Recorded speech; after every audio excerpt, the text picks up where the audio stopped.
कोई रिक्शा चला रहे हैं या कोई ठेले पे खड़े होकर अपना सामान बेच रहे हैं। बहुत सारे लोग आराम से मोटरसाइकिल से इधर से उधर जा रहे हैं। इस चीज की फिक्र नहीं है कि आने वाले वक्त में उनका बेटा पूछेगा जब मुल्क का लोकतंत्र बर्बाद हो रहा था तो तुम क्या कर रहे थे। आराम से खड़े होकर किसी चाय दुकान पर चाय पी रहे थे तो राहुल गांधी जो लोकतंत्र को बचाने की आवाज दे रहा था उसके पीछे लब्बैक क्यों नहीं था। आजादी की लड़ाई में भी यही हुआ था। जब महात्मा गांधी के साथ तमाम लोग चले थे तो जो मुल्क से मोहब्बत करने वाले लोग थे उन्होंने अपनी जान की परवाह न की। उन्होंने इस मुल्क को आजादी दिलाने के लिए कुर्बानियां दी थी, जिसमें आप तमाम लोगों के अभाव थे। मगर आज जो बरसरे इख्तिदार है उनका 0.1% भी कंट्रीब्यूशन इस मुल्क की आजादी में नहीं है। आप इस चीज को समझो भाई, लड़ाई किस चीज की है? लड़ाई मैं और हम की लड़ाई है। हिंदुस्तान के संविधान का जो प्रस्तावना है वो कहता है हम भारत के लोग और आदरणीय प्रधानमंत्री वोट की बुनियाद पर प्रधानमंत्री बने। मुझे बोलने में कोई संकोच नहीं है क्योंकि सत्य यही है। मोदी जी, डिग्री आपकी सही है या आपका वक्तव्य सही है, इसका जवाब भारतवर्ष की जनता को आपको देना चाहिए। आपने खुद एक इंटरव्यू में कहा था कि भाइयों बहनों, मैं पढ़ा लिखा नहीं हूँ, स्कूली शिक्षा प्राप्त करने के बाद मैं बाहर चला गया था, मैंने एजुकेशन हासिल नहीं किया। मगर प्रधानमंत्री बनने के बाद आपकी डिग्री को दिखाई गई। आज मुल्क ये सवाल कर रहा है कि डिग्री सच है या आपका वक्तव्य सच है, आपकी वाणी सच है। आप लोगों को इस बात को समझ लेना चाहिए कि जब मोदी जी ने 2014 में जो भी वादा किया था, आज कोई वादा पूरा नहीं किया। इंटरनेशनल एजेंसी नहीं है खालिद साहब, इंटरनेशनल मॉनेटरी फंड की हेड ने कहा है कि 2025 में भारत बांग्लादेश से भी गरीब हो जाएगा। आराम से हम सो रहे हैं, किस बात के लिए? हिंदू और मुसलमान। अरे भाई, इस हिंदुस्तान की साझी संस्कृति और साझी विरासत की दुहाई पूरी दुनिया देती है। आदरणीय मोदी जी, देशभक्ति की बात आप मुझे बताइएगा। अरे फांसी के फंदे को हमने चूमा था, अगर भगत सिंह ने चूमा था तो अशफाकुल्लाह खान ने भी चूमा था, जिन्होंने अंग्रेजों से इस मुल्क को आजाद कराया। और जब हिंदुस्तान का संविधान संकट में था, जब अपोजिशन जो कद्दावर नेता अपोजिशन का, उसकी आवाज सदन में सुनी नहीं जा रही थी, जब सदन में वो जनहित की बात करते थे तो उनके माइक को बंद कर दिया जाता था। जब लोकतंत्र के चौथे स्तंभ को बोलते थे कि इस बात को जनता तक पहुंचाओ, तो लोकतंत्र का चौथा स्तंभ जो मीडिया है वो कॉर्पोरेट के हाथों गुलाम हो चुका है। वो सिर्फ नफरत का चर्चा करता था। तो उस इंसान के पास कोई ऑप्शन नहीं बचा तो सत्य और अहिंसा के मार्ग पर महात्मा गांधी का शराब मार्ग चुना उन्होंने और कन्याकुमारी से कश्मीर तक भारत को जोड़ने की यात्रा निकाल दी। और कहा क्या? हम नफरत के बाजार में मोहब्बत की दुकान खोलने निकले हैं। राहुल गांधी ने कहा भारतवर्ष के लोगों से कि डरो मत, डरना नहीं है। अगर डर गए तो मुल्क का लोकतंत्र खत्म हो जाएगा, संविधान खत्म हो जाएगा। आपको जो मौलिक अधिकार दिया गया है उस पर दमन करने का प्रयास किया जा रहा है। मैं और हम की बात मैं इसलिए कहता हूं कि अभी निष्कासित कर दिया है, सदन से सस्पेंड कर दिया है लोकसभा से आदरणीय राहुल गांधी जी को। भारतवर्ष के लोगों, आपने सोचा कि मोदी जी इतना जल्दी में क्यों थे? वोट भी गुजरात का है, राहुल गांधी का वक्तव्य कर्नाटक का है, वोट गुजरात के सूरत का है। मुकदमा करने वाला, उसका ओरिजिनल नाम का टाइटल होता है भूत वाला। एफिडेविट करके उसने दिया कि अब मेरा टाइटल मोदी है। और मोदी के बारे में तो राहुल गांधी ने यही कहा था कि नीरव मोदी भी भागा, मेहुल चौकसी भी भागा, और तमाम भागने वाले जो लोग जो देश के आम आवाम का पैसा लेके विदेश भाग रहे हैं, उनका टाइटल मोदी क्यों है? तो इसमें मानहानि कहां से आ गई? मानहानि का मुकदमा नहीं, इसमें राहुल गांधी का रिटर्न स्टेटमेंट ले लिया जाता है। वही जो वादी है गुजरात हाई कोर्ट में जाके उस पर स्टे लगा देता है, बोलता है मुकदमा आगे नहीं चलेगा, 1 साल स्टे रहता है। 7 फरवरी को जन का नेता, गरीब मजलूम की आवाज, जिसने कन्याकुमारी से चल के अपने पैरों की तकलीफ को सह के कश्मीर के शेरे कश्मीर स्टेडियम में उस सुनहरी बर्फ की जो बरसात हो रही थी उसमें इस भारत से नफरत को खत्म करने का प्रयास किया, तो ये जो तानाशाह है ना, इनकी कुर्सी हिलने लगी। और 7 तारीख को जब मित्रों के साथ हवाई जहाज की फोटो दिखाई तो तानाशाह परेशान हो गए। 10 तारीख को अपने पूर्व विधायक को कहते हैं केस का सस्पेंशन वापस लो। सूरत के मजिस्ट्रेट साहब कॉग्निजेंस लेते हैं। 1 महीना के अंदर इतना बुलेट की स्पीड में केस की सुनवाई होती है। कौन सा केस है? मानहानि का मुकदमा। हिंदुस्तान के इतिहास में पहली मर्तबा मानहानि के मुकदमा में सबसे ज्यादा अगर सजा होती है तो आदरणीय राहुल गांधी जी को क्यों सजा होती है, कभी आपने सोचा है? क्योंकि वो गरीब को जगाने निकले हैं, वो हिंदू और मुसलमान को गले लगवाने निकले हैं। क्योंकि यहाँ तो 15 लाख का वादा करके आए थे। यहाँ तो एक बाबा हैं जिनको आप रामदेव कहते हैं, तो देखते हैं नॉर्थ, बोलते हैं साउथ में। उन्होंने भी यही कहा था कि अरे भाइयों बहनों, 40 रुपए लीटर डीजल पेट्रोल नहीं चाहिए, डॉलर 40 रुपए का नहीं चाहिए, अगर चाहिए तो मोदी जी को दो। और मोदी जी ने खुद कहा था गुजरात के प्रधानमंत्री रहते हुए कि जब रुपया डॉलर के बराबर गिरता है तो केंद्र में बैठी हुई सरकार की गरिमा गिरती है। आज रुपया 80 के पार चला गया, मोदी जी से भी ज्यादा उम्र पा लिया। मगर हमारे भारत के नौजवानों के जहन में मोदी जी ने सबसे पहले आके एक यूनिवर्सिटी का उद्घाटन किया था जिसका नाम था जियो यूनिवर्सिटी। तमाम नौजवान को फ्री में डेटा दे दिया, उसी में उलझा के रखा। बच्चों ने किताब पढ़ना छोड़ दिया। व्हाट्सएप यूनिवर्सिटी के झूठ की बुनियाद पर सिर्फ मैसेज को फ्लरिश करना शुरू कर दिया गया और मुल्क की हालत खराब हो गई। आप बताओ भाई, आजादी के बाद सबसे ज्यादा बेरोजगारी इस मुल्क में, महंगाई चरम सीमा पर, तमाम संविधानिक संस्थान है उस पर जो बरसर इख्तियार है उसने कब्जा कर लिया।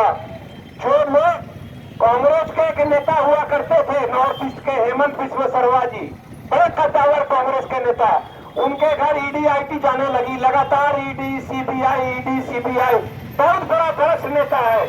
उन्होंने क्या किया कि जाके भारतीय जनता पार्टी ज्वाइन कर लिया। तो मोदी जी के पास अब मशीन है, वो उसमें डालते हैं और इधर से उधर निकालते हैं। इंसान कितना बड़ा भ्रष्टाचारी है, सोच के निकल जाता है।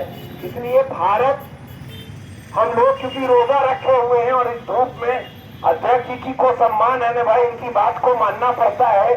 हम लोग यहाँ आए हैं आपके बीच में ये बात कर रहे हैं। भाइयों, एक चीज को समझ लो, दूसरा ही रमजान था, हम हमारे कांग्रेस के सम्मानित नेता का आदेश था, अध्यक्ष जी का आदेश था कि गया में रहना है, अवधेश सिंह जी का आदेश था कि औरंगाबाद चलना है।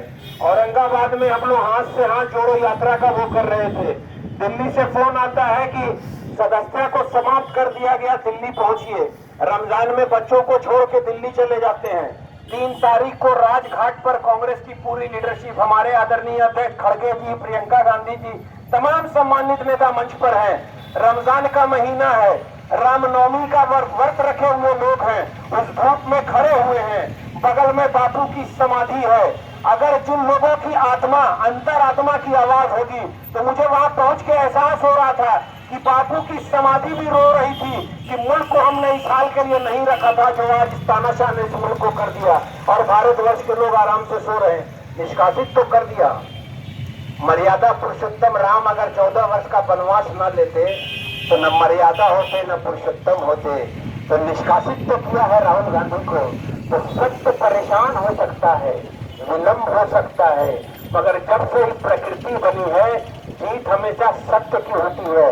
राहुल गांधी सच पे है, उधर झूठ की बात है, उधर मक्कारी है, उधर झूठ है, उधर फरेब है, उधर झूठा मुकदमा है, उधर भाई को भाई से लड़ाना है, उधर जात और धर्म की बात करना है, इधर मानवता की बात करना है, इंसानियत की बात करना है, सर्वधर्म संभव की बात करना है, सच्चे सनातनी का दर्श देके वसुधैव कुटुंबकम की बात करना है और धर्म के बारे में सत्य बताना है कि धार्मिक ग्रंथ क्या कहता है।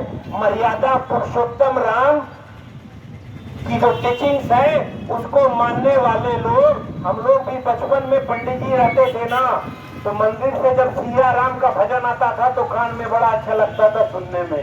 तो सनातन को बदल के, देश को खराब करके, भाई को भाई से लड़ा के, नौजवानों के फ्यूचर से खिलवाड़ करके, और जो इस मुल्क की आवाज है, इस परिवार का कंट्रीब्यूशन इस मुल्क में है। हमारे प्रवक्ता मिट्टू जी कह रहे थे कि सुपारी दे रहे हैं तो डर है, और बोल रहे हैं कि अडवाणी जी को खतरा है, जोशी जी को खतरा है, इसलिए उन उनके आवाज को खाली नहीं कराया गया।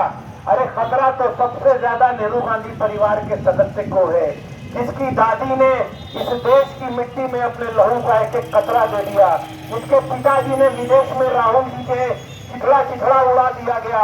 आज राहुल जी बिना डरे हुए, बिना अपनी जान की परवाह किए हुए इस मुल्क की सरजमीन से, यहाँ के लोगों से इतना मोहब्बत है, यहाँ की संस्कृति से इतना मोहब्बत है कि वो फिर वही वक्त लाना चाहते हैं जब मुल्क का बंटवारा हुआ था, एक दूसरा मुल्क बना था, तो पंडित नेहरू ने मौलाना आजाद को गले लगाया था और कहा था कि हम भारत की दुहाई पूरी दुनिया में दिलवाएंगे। वो हिंदुस्तान कैसा था कि हम तमाम भाई लोग एक थाली में बैठ के अंग्रेजों से लड़ाई लड़ रहे थे। आज वही लोग जो अंग्रेजों से गुलामी कर रहे हैं, आज राष्ट्रभक्ति की सनद मांगते हैं। हम यही कहते हैं पूरा शहर के तमाम लोगों से, जहाँ तक हमारी आवाज चल रही है, ठीक है भाई, आप अपने अपने काम में व्यस्त हैं, परेशानी सबको आएगी। राहत साहब ने डेमोक्रेसी की बड़ी अच्छी बात कही थी। सीएए के मूवमेंट में हम डेली इस बात को अपने नौजवानों को कहते थे। कहा था राहत इंदौरी साहब ने, अभी हम भारत जोड़ो यात्रा में जब इंदौर पहुंचे तो उनको बेटा सड़क पे हमसे मिला था और हमारे कैंप में भी आया था, राहुल जी से मिला था और राहुल जी के पास खड़ा होकर अध्यक्ष जी उसने कहा कि मेरे वालिद साहब ने जो बात कही थी आज वो मुल्क में बिल्कुल सही हो गई। वो इस दुनिया से चले गए मगर मुझे छोड़ के गए। हम उस बात को कहते हैं कि लगेगी आग तो आएंगे घर कहीं सद में, यहाँ पे सिर्फ मेरा मकान थोड़ी है। और राज साहब ने कहा था ना कि सभी का खून है शामिल इस मुल्क की मिट्टी में, किसी के बाप का हिंदुस्तान नहीं है। ये जो लोग आए हैं वो हिंदुस्तान के संविधान को तार तार कर रहे हैं। भारतवर्ष के तमाम लोगों, केवल बीघा और खलीज पार के, जहाँ तक हमारी आवाज जा रही है, आज बड़ी ठंडी हवा में आपको नींद आ रही है। जब राहुल गांधी पर के फ्रीडम ऑफ एक्सप्रेशन को छीना जा सकता है तो आप समझ लो संविधान के मौलिक अधिकार पर वार कर दिया गया। आपका तमाम अधिकार जो है वो संविधान की किताब में है। जिस दिन संविधान खत्म हो जाएगा, जिस दिन लोकतंत्र खत्म हो जाएगा, तुम्हारी बात सुनने वाला कोई नहीं होगा। इसलिए ये तुम्हारा दायित्व बनता है। जो लोग सच्चे हैं, जो लोग इस मुल्क से मोहब्बत करते हैं, ये उनका दायित्व बनता है। ये सच्चे गांधी के नेतृत्व में फिर से आ जाओ, इसी कांग्रेस के नेतृत्व में फिर से आओ, जिसने मुल्क को सुंदर संविधान दिया, जिसने मुल्क का विकास किया। आज फिर मुल्क विकट परिस्थिति में खड़ा है। तो 21वीं सदी में फिर एक सच्चा गांधी पैदा हुआ है जो बोलता है का मोदी जी, मैं आपकी एजेंसी से नहीं डरता, मैं आपके मुकदमे से नहीं डरता, मैं गरीब जनता की आवाज को उठाने में कभी संकोच नहीं करूंगा। हम तो सिर्फ यही पूछ रहे हैं मोदी जी कि आखिर ये रिश्ता क्या कहलाता है आपका और अडानी का। हम तो यही पूछ रहे हैं मोदी जी, ये 20,000 करोड़ रुपया ये जो शेल कंपनी के माध्यम से इन्वेस्ट हुआ, ये किसका पैसा है? आपने मुल्क की संपत्ति को बेच क्यों दिया अपने मित्र के हाथ में? मुझे हिंदुस्तान का संविधान बचाना है। इसलिए भाई हम आप तमाम लोगों से कहते हैं, हमारे सम्मानित जिला अध्यक्ष बैठे हैं, तमाम कांग्रेस के नेतागण यहाँ बैठे हुए हैं, सुमन जी बैठे हैं, डॉक्टर गगन साहब बैठे हैं, सब लोग बैठे हैं। नौजवानों आओ, कांग्रेस की सदस्यता ग्रहण करो और अपने अधिकार की लड़ाई लड़ो। राहुल गांधी के पीछे खड़े हो जाओ। अकेला राहुल गांधी है जो तुम्हारे लिए लड़ सकता है। सारे लोग डर चुके हैं। अपोजिशन के तमाम लोगों से हम यही कहते हैं, हम साथ चले हैं उस इंसान के कन्याकुमारी से कश्मीर तक। मुझे पता है कि वो इंसान सच पर है, वो हक बोलता है, उसको पता है धर्म क्या कहता है, उसको पता है इंसानियत क्या है, उसको पता है हिंदुस्तान के संविधान को कैसे बचाना है, लोकतंत्र को कैसे बचाना है। इसलिए ये नाजुक घड़ी है। इसलिए तमाम लोग आइए, कांग्रेस के बैनर तले आइए, राहुल गांधी को आवाज दीजिए, राहुल गांधी के साथ खड़े होइए, इस मुल्क के सुंदर संविधान के, इसके लोकतंत्र की रक्षा कीजिए। तब आने वाला जनरेशन बोलेगा, जब तमाम लोग सड़क पर कांग्रेस के सिपाही खड़े होकर आवाज दे रहे थे तो हमारे भी परिवार के सदस्य मुल्क के लोकतंत्र को बचाने के लिए राहुल के साथ निकले। इसलिए बहुत बहुत धन्यवाद आप लोगों का। फिर मौका मिला तो आप लोगों से बातें होंगी। बहुत बहुत शुक्रिया, धन्यवाद।